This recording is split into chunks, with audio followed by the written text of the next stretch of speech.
Pemirsa, muncul petunjuk baru terkait misteri kematian sekeluarga di perumahan Citra Garden 1 Kalideres, Jakarta Barat. Diketahui satu keluarga yang meninggal tak wajar, yakni pasangan suami istri Rudianto Gunawan dan Reni Margareta.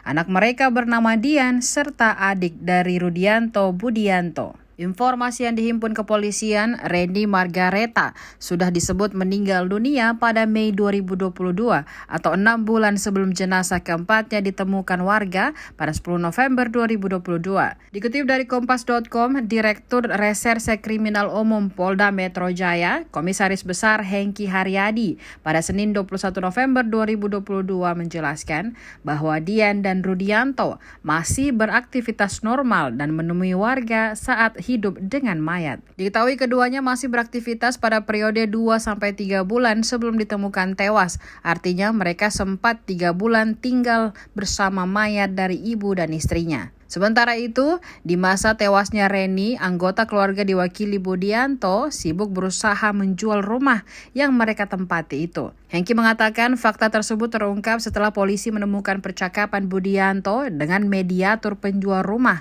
pada 2 ponsel yang ditemukan di TKP. Pada pertengahan tahun ini, Budianto sempat hendak menjual rumah tempat keempat anggota keluarga itu tinggal dengan harga senilai 1,2 miliar. Ia menghubungi mediator untuk menjual rumahnya.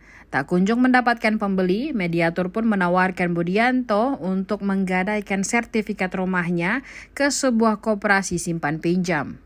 Saat itulah para pegawai koperasi simpan pinjam yang dimaksud bertolak ke rumah mereka untuk melakukan survei.